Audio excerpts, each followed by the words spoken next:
Welcome, everyone. My name is Garima Talwar Kapoor, and I'm the Director of Policy and Research with Maytree. Although we are virtual, I would like to acknowledge the land. I'm speaking to you from the traditional unceded territory of the Anishinaabe Nation.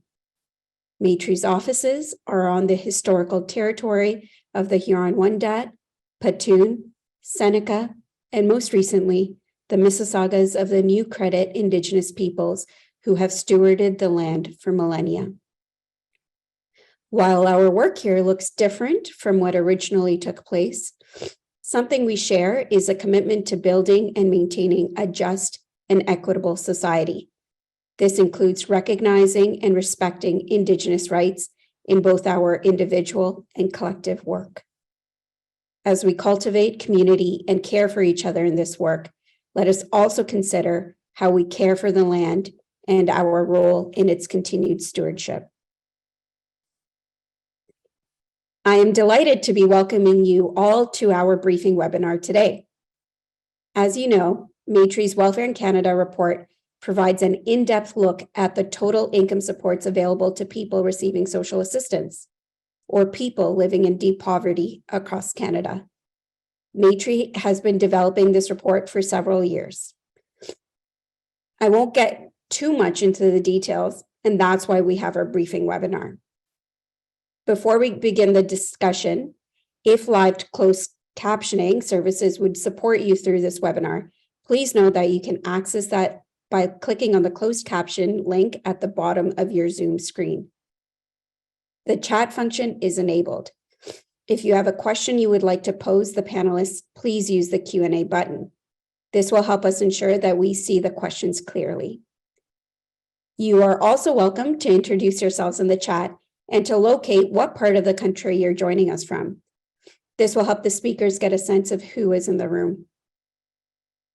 We're first going to have a presentation by the co-authors of Welfare in Canada. We will then have a short moderated Q&A and then turn it to audience questions. Again, if you do have a question for us, please paste it using the Q&A function. Now, it is my pleasure to pass it on to Mohy Tabbara, Policy Advisor at Maytree, and Jennefer Laidley, Independent Consultant and previously with the Income Security Advocacy Center. Mohy and Jennefer, over to you. Great, thank you, Garima. Hello, everyone, and welcome to our briefing and launch for the 2021 edition of Welfare in Canada. My name is Jennefer, and I'm here on the unceded traditional territory of the Snuneymuxw First Nation on Gabriel Island in BC. And I want to recognize the Coast Salish and Hulkaminam speaking peoples for their historical title and stewardship of this land. And hi everyone, I'm Mohy, and I'm coming to you from Tiohtià:ke or Montreal, which is situated on the traditional territory of the Kanien'kehá:ka, a place which has long served as a site of meeting and exchange amongst many First Nations, including the Kanien'kehá:ka of the Haudenosaunee Confederacy, the Huron-Wendat, Abenaki, and Anishinaabe. Thank you very much to all of you for joining us today. First, we want to extend a very special thank you to all of our ministerial contacts in the provinces and territories who very helpfully provided information and confirmed the data in the report, and to Statistics Canada experts for information and advice. We couldn't produce this report without their assistance, so thanks very much. So let's launch into it. First, Welfare in Canada, as you know, is a reference report series that helps to understand and analyze the total amount of income that households who receive social assistance get from various government sources in Canada. And we hope it's also helpful for efforts to reduce the depth of poverty that those folks experience. The report's used by civil servants, elected officials, journalists, academics, advocates, organizers, researchers, and people receiving social assistance themselves. The report uses methodology that was established by the National Council of Welfare in reports that started in 1989. And the Caledon Institute picked up these reports in 2012, and Maytree took over in 2018. In this presentation, we're going to look at what Welfare in Canada 2021 says, but we're also going to go a bit beyond the data and provide some additional analysis. So what we're going to do today is start by discussing how we create these reports, a little bit about the methodology of the reports, We're then going to talk about some features of the report that are new this year. After that, we'll look at what makes up total welfare incomes, the components, and how they changed from 2020.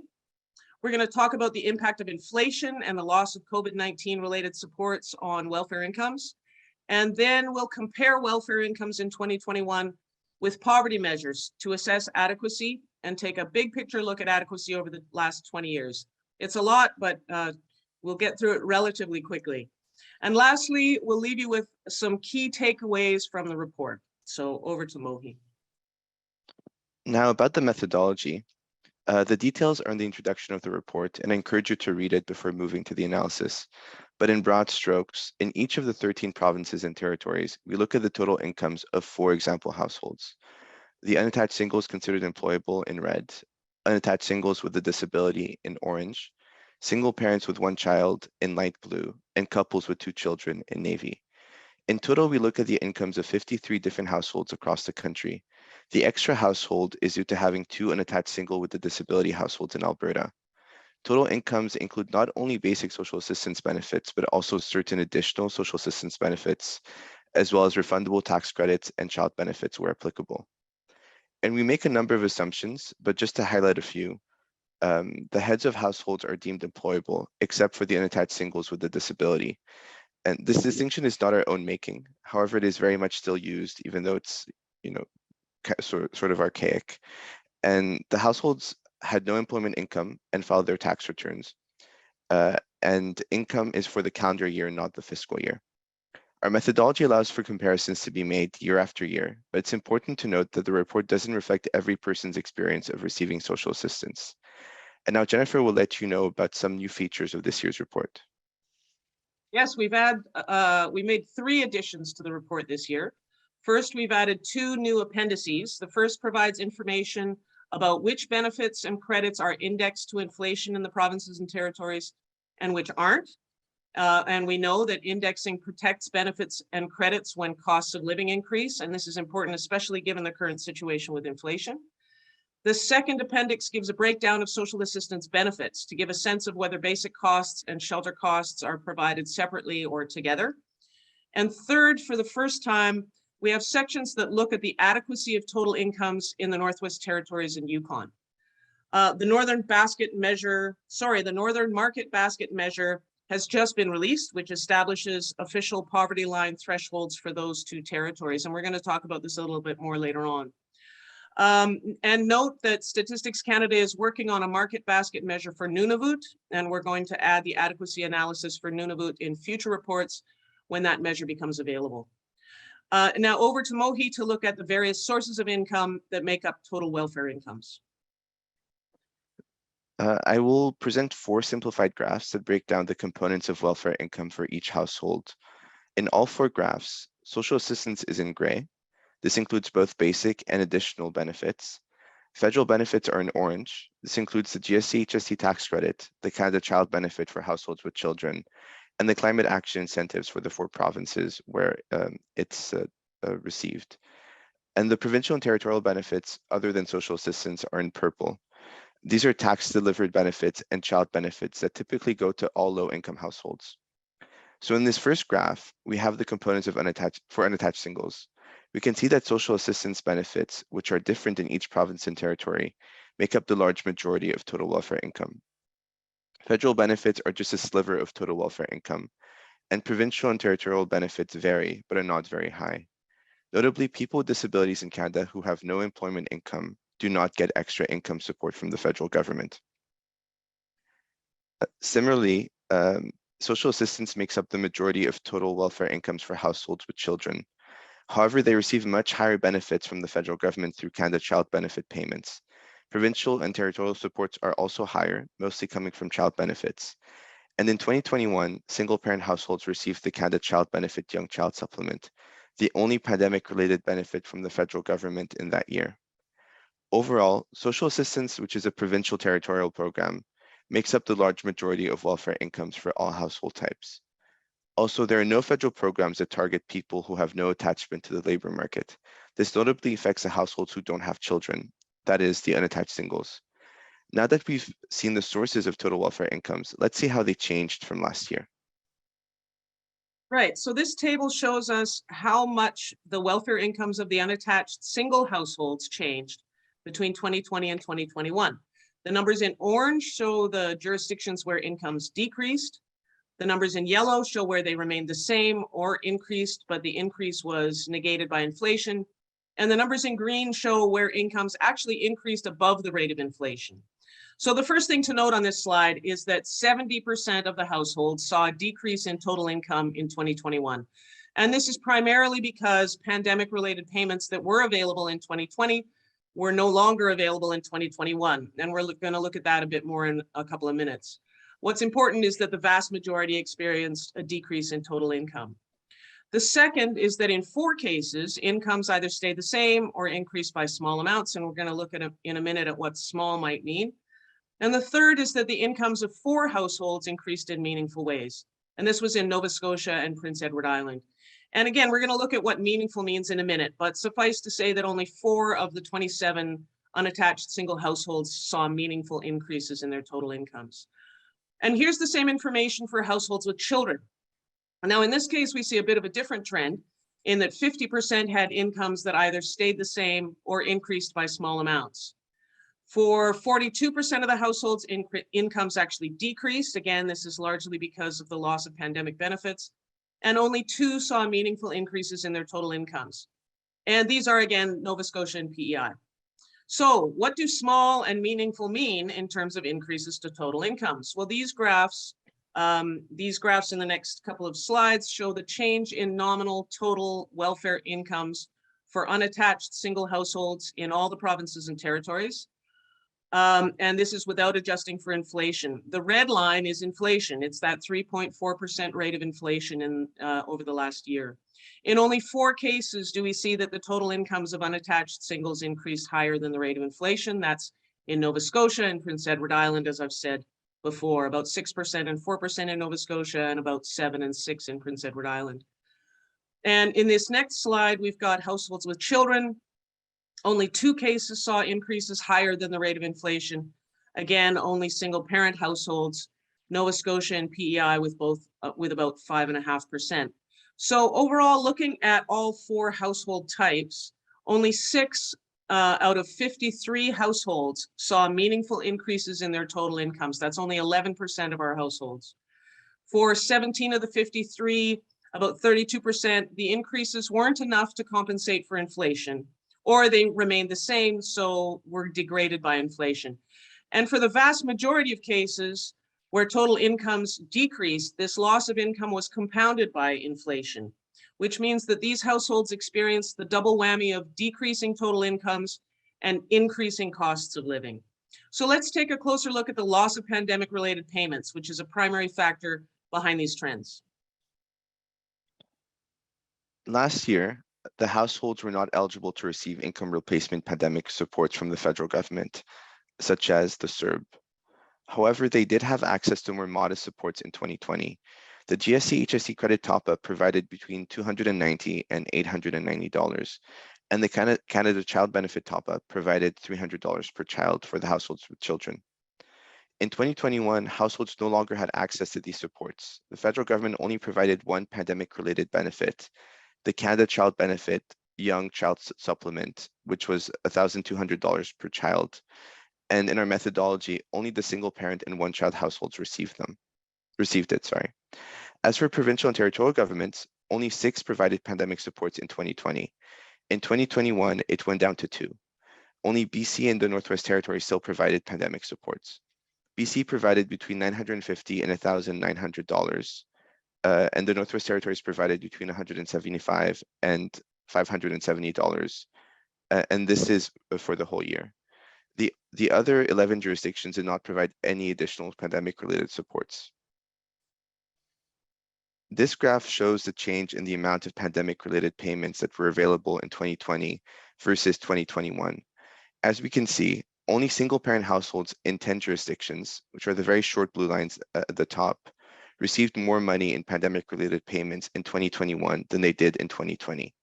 The main point here is that the pandemic-related supports impacted incomes positively in 2020, and people still needed these supports in 2021 to deal with the additional costs associated with the pandemic.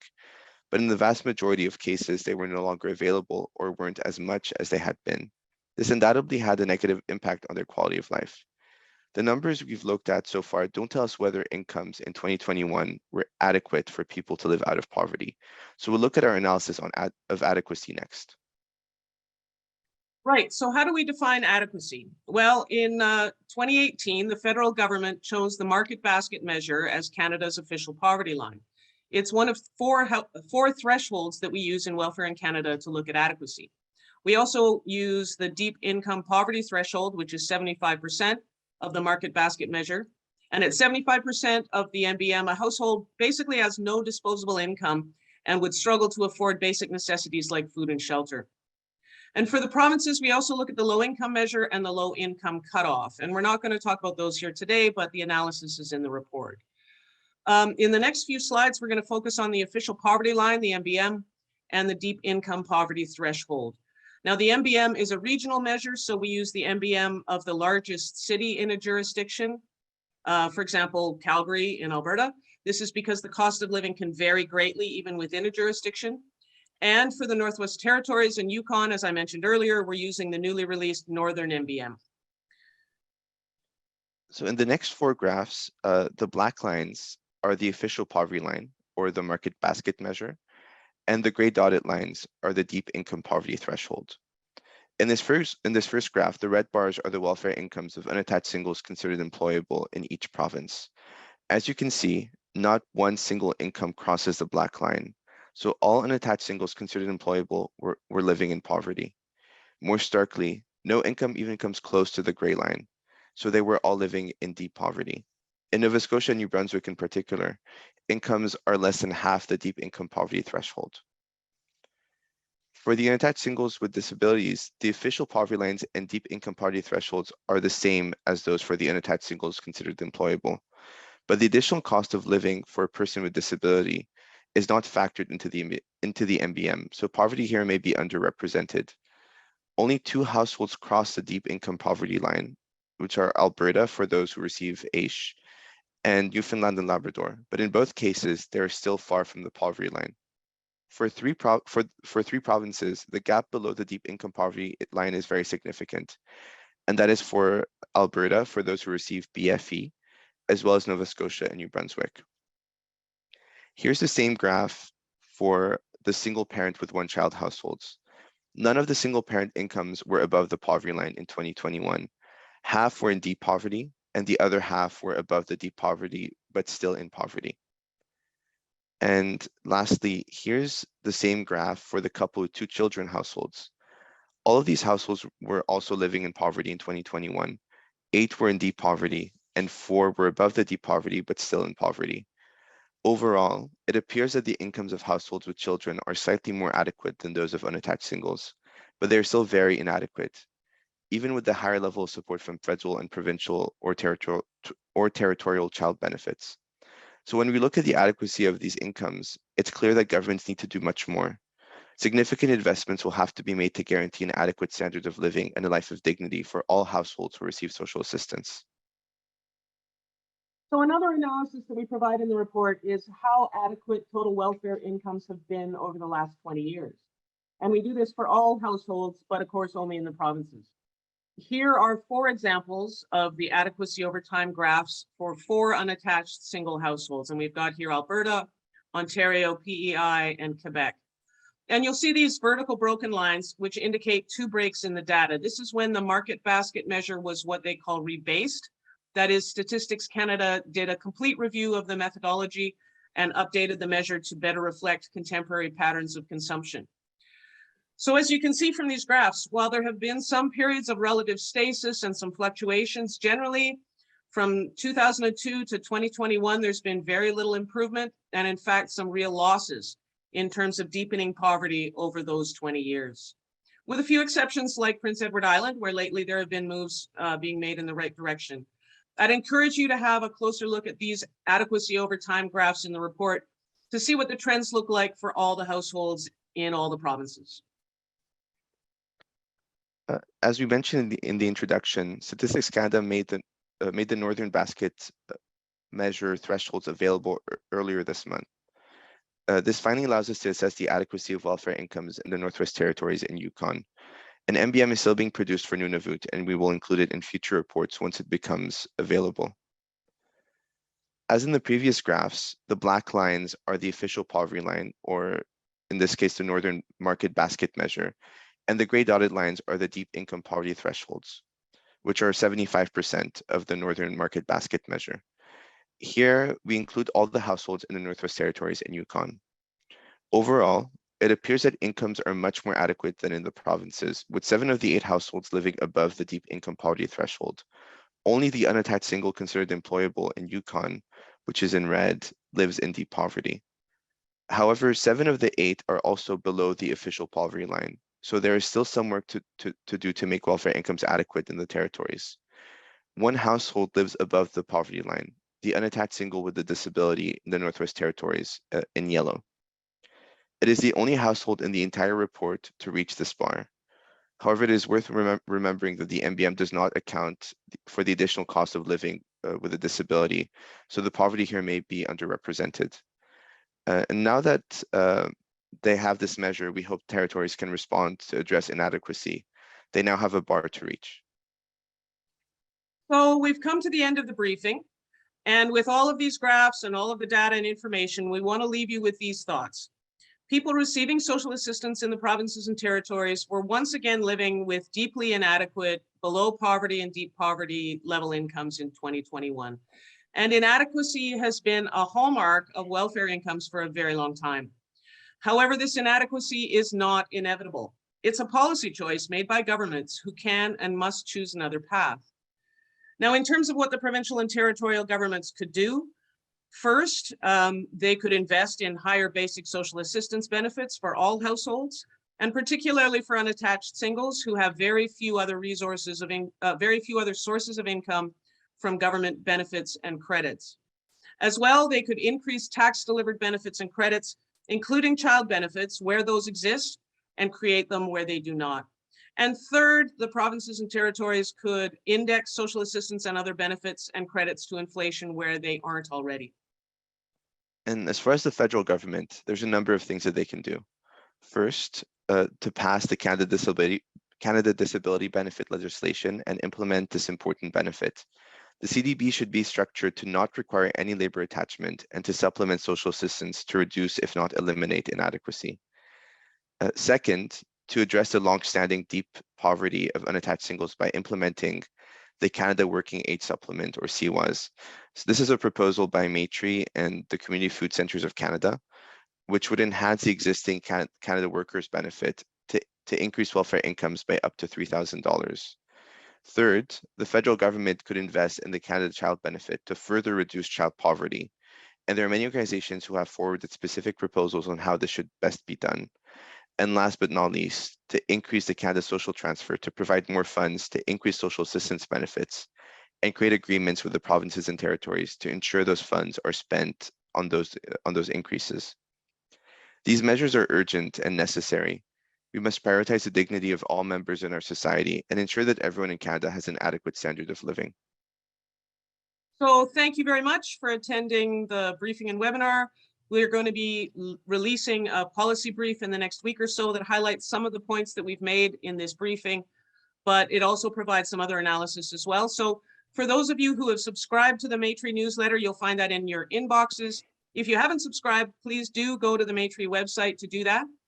And be sure to download the report if you haven't already. We hope that you can use it in your work. And thank you again for your interest in it and attention. And again, thank you to our jurisdictional contacts for their very appreciated assistance. We look forward to your questions and the discussion. And now back to Garima.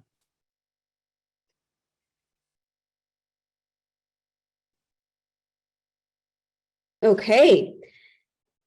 Thank you, Jennefer and Mohy. That was a whirlwind for folks listening in. There's been a lot of questions and chat happening, and that was a whirlwind. That was a 20-minute long presentation with a lot of data. And so, given some of the questions that are coming up, highly recommend and encourage people to check out the report on our website for further information. For the next 15-ish minutes, we'll start with the moderated Q&A, but also encourage you all to please share your questions using the Q&A function so that we can clearly see the questions that are coming in. All right, Jennefer and Mohy. The first question on my end is you've been working on this report for upwards of a year. And as you've been working on this report, what was the most striking finding or result in your view? Jennefer, do you want to start? And then we'll go to Mohy. Well, a couple of things. First, I think I'm always struck by just how low welfare incomes are. You know, we've been talking about the exploding cost of housing for many years in Canada. Here where I live, it's almost a daily point of conversation, how hard it is to find affordable housing. And we know that that's the case right across this country. And the rising cost of food is hitting everybody in the pocketbook. So I often think about how all of the numbers in the report represent, you know, the reality of actual real people all across the country who are struggling to make it from day to day. And I'm also struck by the adequacy over time analysis because, you know, what that means is that things have really changed very little for the majority of people over the past 20 years in most instances, in terms of, you know, the depth of poverty that they live in. So what that means is that the crisis in the cost of living that a lot of us are feeling right now is something that people who receive social assistance have been living with for many years. And, you know, it's just going to get worse. I'm going to be starting gathering the data for the 2022 edition of Welfare in Canada very soon. And I'm really not looking forward to the analysis of how inflation is impacting on incomes. But, you know, it doesn't have to be that way. I'm buoyed by and I'm struck by the fact that there are some jurisdictions that are really trying to make headway by increasing social assistance benefit amounts. You know, PEI and Nova Scotia spring to mind, as we talked about in the presentation, but also British Columbia and the 2 provinces and 1 territory that index benefits to inflation. So, you know, there are strides that are being made. People, governments across the country are investing where they should in some instances, but everyone is still living in poverty, as the report clearly shows. Yeah, I agree with Jennefer. I was also struck, you know, by what, I mean, Jennefer referred to it earlier as the double whammy of the loss of pandemic supports and higher inflation. And, you know, almost all households were impacted by either one or the other, if not both. You know, only 6, you know, saw meaningful increases this year. I think the other thing too is you know, 2020 in a way falsely made us believe that we were doing better because there was such a, you know, positive improvement, but a lot of the supports that came last year were temporary, and also inflation was very low. And so it masked, you know, the reduction in value in the amounts. So it's a bit unfortunate that the census data we have is for 2020, and that's sort of the you know, the measure that we're going to be compared against. But also, as Jennefer said, it's not all doom and gloom, and I think it's worth keeping that in mind, that some jurisdictions are doing better, and it does give me a glimmer of hope that progress is possible, although there has to be a lot more done, hopefully. Excellent. Thank you so much. You know, I will say that the benchmark is low, or the baseline is low. And so when we measure progress, we're starting from a really low baseline. And I guess that segues into my next question. And Jennefer, you touched on this a little bit. This is a huge comparative analysis undertaking. And as you're assessing different programs across provinces and territories, what strikes you, or what comes across your mind as some similarities between the 53 programs, and what are some differences that we ought to think about in a country such as ours? Most of the programs are structured in essentially the same way, and you know, we don't really get into a look at the similarities and differences in the actual programs in the report, other than you know, the benefit structure information that we're providing this year. But one thing that's really interesting for me to think about is how many jurisdictions are moving. They're starting to move to sort of an assured income model for benefits for people with disabilities. And I've been wanting to have a closer look at this for a couple of years now. I'm hoping that, maybe we can do that in this next report. But the idea here is essentially that these programs, recognize that people with disabilities have particular circumstances that other folks don't have, and so they provide higher benefit amounts. And this is great for those people who otherwise would be living in a greater depth of poverty. But there's the trick with these programs is that, firstly, these total incomes from these programs are better, but they're still below the poverty line. And second, the definition of disability in these programs, which you have to meet in order to be eligible, is usually much more strict than in other programs. So fewer people actually have access to these higher benefit levels. And this has a particular impact on people who don't meet that test of disability. So folks whose disabilities might be transient or episodic, or not, in some instances, kind of not as visible as other kinds of disabilities. Proving that you're sort of disabled enough to qualify can be pretty onerous. And this gets into a bit of a discussion about, the Canada Disability Benefit, which so many folks have been working on and have hope for, because, the trick with whatever the federal government comes up with in terms of eligibility criteria is going to be very important. We can't have another program like the disability tax credit that's only available to so few people. The Canada Disability Benefit, many of us are looking to that as being able to do some of the heavy lifting that's going to help all people with disabilities who receive social assistance get out from under the poverty that they experience. So, yeah, that the issues around disability and programs is a real interest of mine. Thanks, Jennefer. Mohy? Yeah, thank you, Garima, for the question. So, I mean, just to add on to that, we in the report we have 4 appendices, and I think they do a relatively good job of comparing the structure and some of the delivery of some of social assistance across the jurisdiction. So, for example, are basic and shelter amounts provided together or separately, and what additional supports are available, etc. So I think if you're interested, you can look at that, and it'll give you a picture of what this looks like. I think for me, one aspect that I appreciate in some social assistance programs is that there's a pragmatism in indexing benefits or paying the real costs associated to certain either services or goods. And I wish that more jurisdictions would do that, because right now there's only 3 who index social assistance. In general, I mean, the other thing too that's similar, and I think unfortunate, is that with very few exceptions, the incentive to work is built into social assistance across the country. And I think this is a problem for many reasons. I think the first one is that for a lot of people, there are barriers to work, whether it's related to health or family responsibilities, or even some people have criminal records, so they have a much larger barrier to enter the labor force. And I think we have to accept that not all working age people can work, and with that in mind, that the support should be adequate enough that even if they can't work and they don't have someone to support them, that they can live a life of dignity.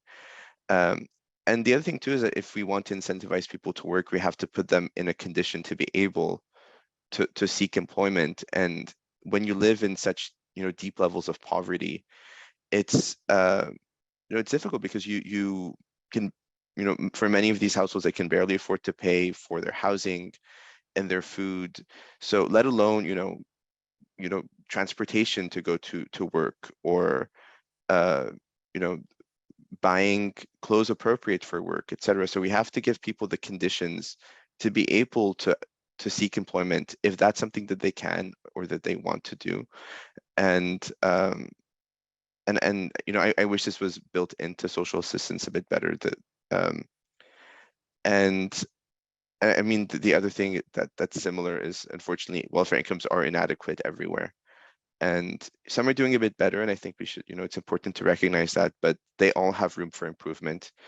And lastly, I should note that we only look at income when it comes to social assistance, but social assistance is much more than that. There's also in-kind benefits and more specific delivery models that we don't include in this report, but that some of them are similar or different across the country. Great, thanks so much. The chat and the Q&A is starting to go, and so I'd like to get to those questions. And as a segue into some of the questions around adequacy, especially, in Toronto now, the cost of a market housing 1 bedroom is $2,500, which is triple the OW amount and more than double the ODSP amount.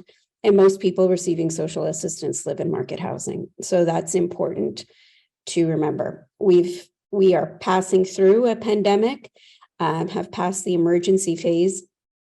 And the analysis that you've presented focuses on changes from 2020 to 2021. I'm wondering if you could speak to how adequacy might have changed since 2019, so pre-pandemic times.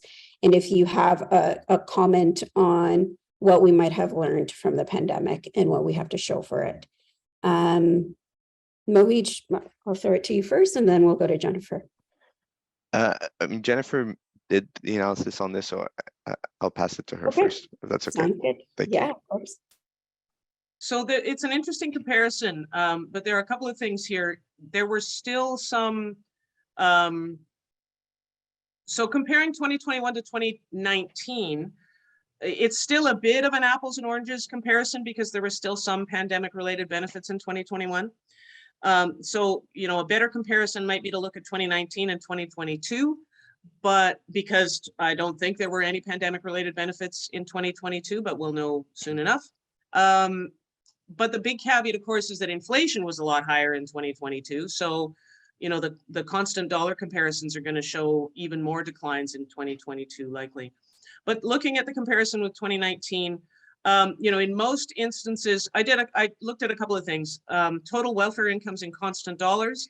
In most instances, there was not much change. So about 70% either declined or stayed the same, declined slightly or stayed the same or had a slight increase. But there were significant increases between 2019 and 2021 in 15 instances. BC, all households. PEI, all households. Nova Scotia, households with children. Saskatchewan, households except the unattached single with a disability, and a couple of other instances. And in the adequacy comparisons as well, this is only for the provinces, because we don't have adequacy over time analysis for the territories. But in of the 41 households in the provinces, adequacy stayed the same or only slightly improved in about 50% of the households. And it actually declined in 17% of the households, but it did improve fairly significantly in 32% of the households. So, about a third of folks did better in 2021 over 2019, which isn't great. What this means is that, as you say, did we learn anything? I don't know that we did, frankly. In the course of, in terms of this notion of sort of building back better, we haven't made the investments that we need to make in order to ensure that everyone is better off. Looking at 2021, it might be a bit too early to tell, but there's not been nearly enough movement between 2019 and 2021 in terms of improving adequacy.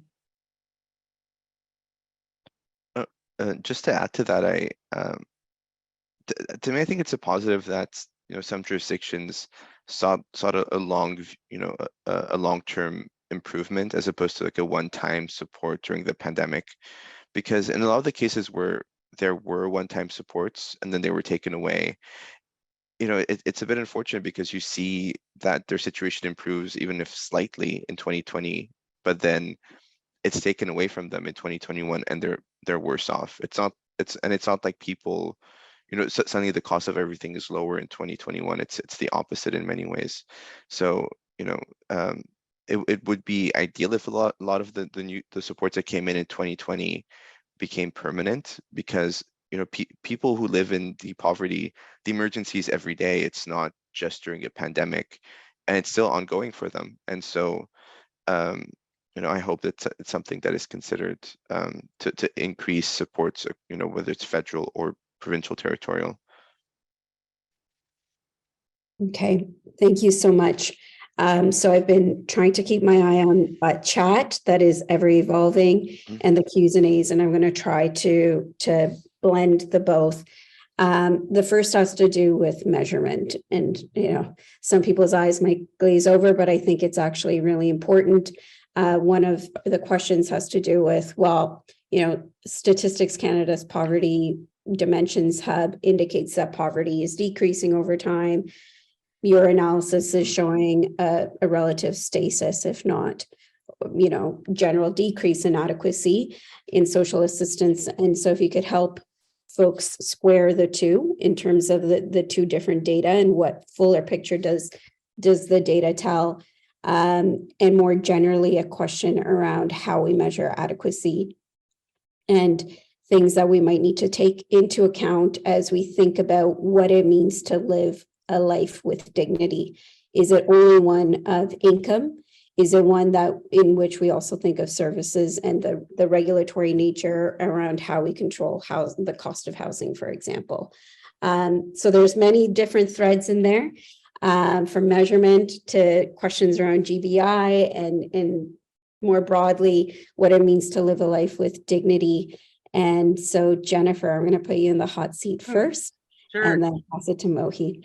So it's interesting to hear that about the poverty of the Poverty Dimensions Hub, and I'd have to take a look at that methodology that they're looking at. But I'm assuming that that's overall poverty rates, and what we're looking at specifically is social assistance poverty, poverty that exists for people who are receiving social assistance. So, there may be poverty declining amongst people who have employment incomes, but the folks that we're looking at, the example households that we look at, the assumption is that they don't have any employment income. So this is just government transfers as in terms of sources of income. Is there anything more to say about that? I don't know. I think that the point here is that there's no progress being made on adequacy for in terms of the incomes of people on social assistance, and in some instances it's declining. In some few instances it's improving, but not by much. And the depth of poverty in this instance, in terms of what we're looking at, is, I think, critical, because there's a big gap between social assistance total incomes and total welfare incomes and those poverty thresholds. The second question is around living a life of dignity. Yeah, that's a really good question and a really good point. Every time, in our presentation, I was talking about, how we measure adequacy. The measure that we look at is a pretty low bar. Looking at the poverty line in terms of income, looking at the poverty line as a measure of adequacy seems to me to be insufficient in terms of looking at what people actually need in order to, live a life of dignity. And, that points to some of our colleagues are working on things like, the living wage, for example. The living wage is above the poverty line. So we should be thinking about what we don't have a measure to say, we don't have a threshold that says, here's the dignity threshold. Maybe that needs to be created by someone. And the point about additional services and benefits is a really good one. If there were another research project to do, it would be interesting to look at what those are across the country and all of the different programs. It's not something that's in the scope of Welfare in Canada, but looking at what people receive from social assistance programs in terms of assistance with other issues that they face would be really helpful, I think. Because it's true. If for example, you're living in subsidized housing by virtue of the fact that you are on social assistance, which I think happens in no instances, that makes a big difference in your quality of life, right? Absolutely. Thanks, Jennefer. Mohy? Could I ask you to repeat the question, please? Yeah, it was all encompassing. I think we want to, if you could help distill differences in Statistics Canada reporting around changes in rate of poverty versus the data that is presented through Welfare in Canada.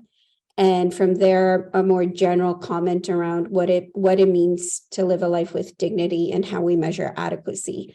Can that be completely measured through the tools that we have today? Is adequacy more than simply income? And if so, how do we measure that? So a more specific question to a more philosophical. Okay, so a lot of different aspects, but I mean, I think if I can start with the Statistics Canada, I feel like it's still hard to really grasp, the poverty rate right now, especially given the pandemic supports and how that impacted people in positively or negatively. And from what I understand, I know that the poverty rate went down significantly in 2020, but in 2021 it went back up in part, from what I understand, and I think that's indicative of the loss of these pandemic supports, which helped a lot of people. And I think it shows you that when people are well supported, that's how you reduce poverty. In terms of measuring adequacy, I know that there are some criticisms on the adequacy measures, on do they actually measure what they're supposed to measure, especially in terms of housing. Usually the amount is lower than market housing. That's a methodological distinction. And, it's possible to do as Jennefer said, like a higher bar for what poverty is, because living a life with dignity is it's a semantic question. Like, what does it mean to live a life with dignity? And I think there's room for debate on that. In terms of the income versus services, I think that's one of the benefits of social assistance that we often, maybe not people right here, but more generally that people sometimes forget, is that social assistance has come with a number of services and they vary across the country.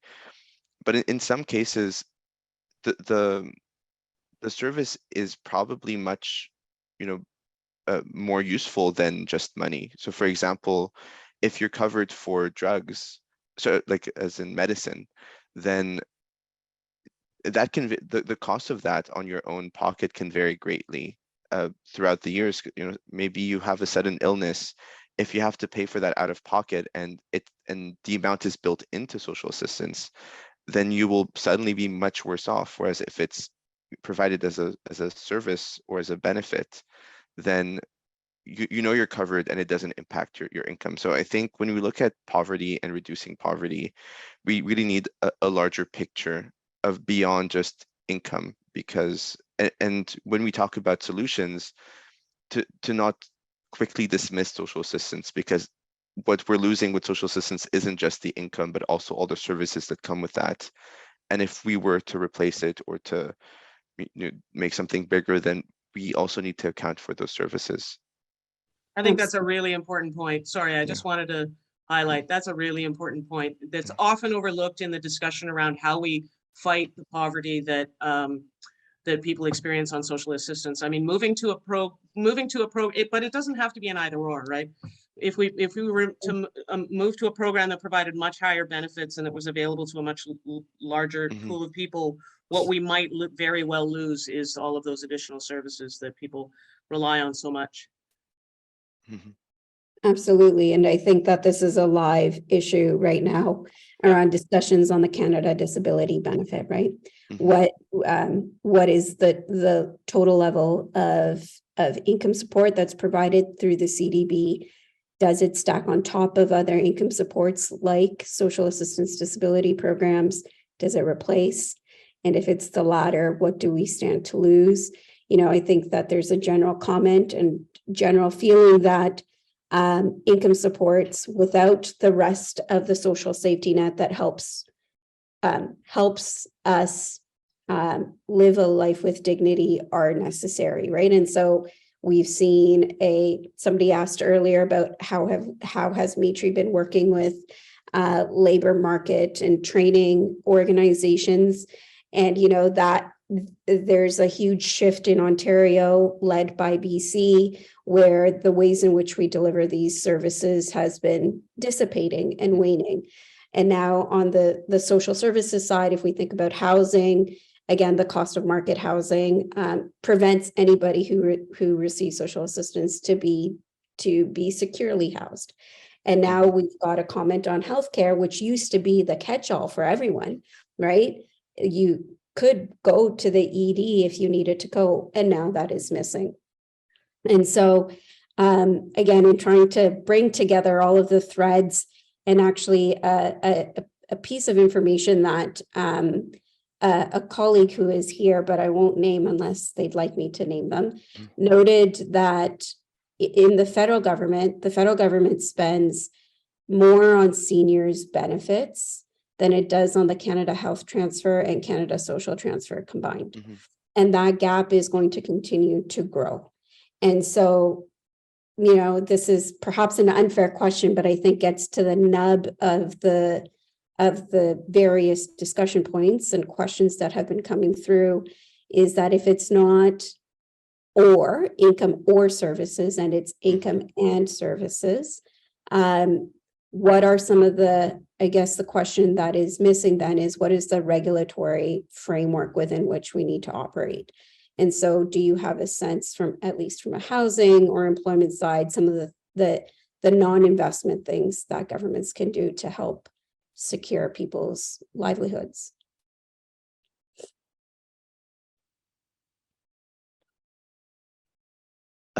I mean, so by regulatory, do you mean what programs or the tax system, or Yeah, okay, anything. what comes to mind is often rent control, right? Like what is the purpose of increased income supports if rents are increasing 20% year over year? Yeah. Things like that.